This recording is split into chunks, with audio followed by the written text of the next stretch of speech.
Hello everyone, welcome to Meet and Tangle channel. Daria here and thanks so much for joining me today. I've chosen to play with Floral Frame stamp sets. That's an older one, but I think it's good to use something we already have and try to find new ways of using those. So I also have lots of straps from colored cardstocks. That's from our assorted pack of cardstock over the rainbow. And I'm starting with taking a simple flower. Actually, you may use any flower shape or even any shape you have. Just stamp it over, cut it out, and then we're going to play with the arrangement, how we place it on our card base.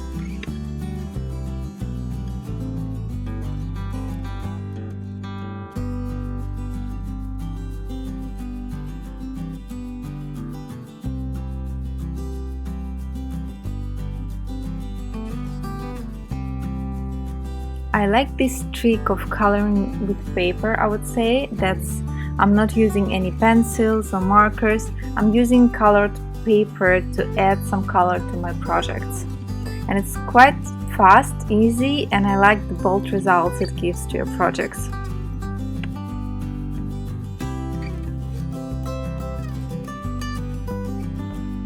When all of the die cutting made, it takes the longest to arrange all the flowers in a pattern.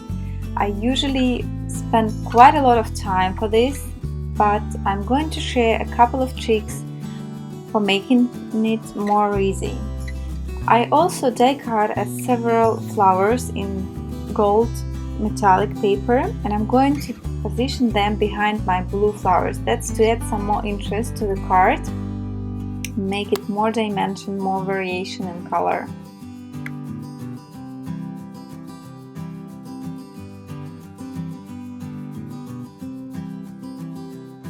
At first I've decided to glue everything together and to adhere my foam squares behind each flower.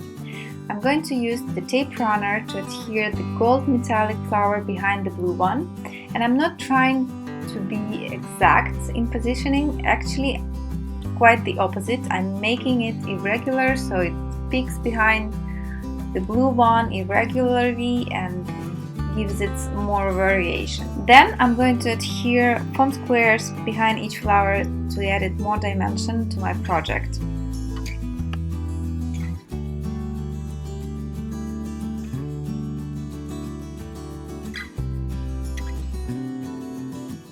When creating patterns, including different colors, I'm trying to follow the rule of irregular number.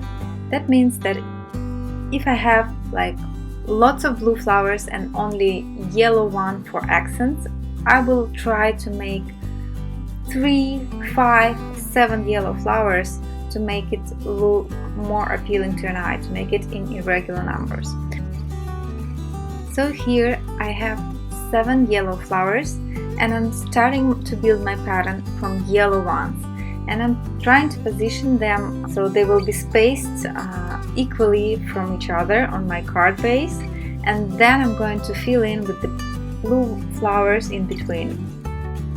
This way I have a more balanced pattern on my card base.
While making a voiceover for this video, I realized that I already have a card that was made with the same idea I'm showing you here.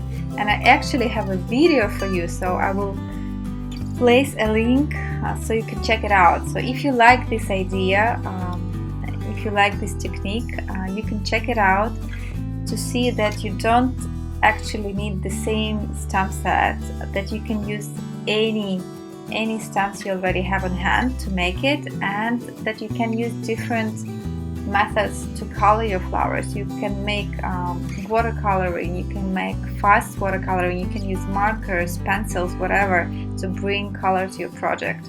But here what I wanted to show is that you may use your scraps, and that already brings a lot of color to your cards. So I hope you liked it. What's left with this card is to make a sentiment, and I already, as usual, have lots of pre-cut banner shape, for which I took lots of strips die set, and I'm cutting them in bulk, in white, in colored cardstock, in glitter cardstock. And here I already even have a stamped one that I wanted to use it for a previous project that says "Hello Beautiful" from Butterfly Beauty stamp set. Really like that sentiment. Goes with any card and will be good for any occasion. So when I like the way my banners position, I'm taking them, trying to glue them from top to bottom. So I kind of remembering where it was placed, and then adhere on the place it was remembered in my head. And yeah, so that's it. I glue everything together and our card is done. Thank you so much for joining me. I hope you like this simple idea that actually really fast to make, and maybe you will give it a try.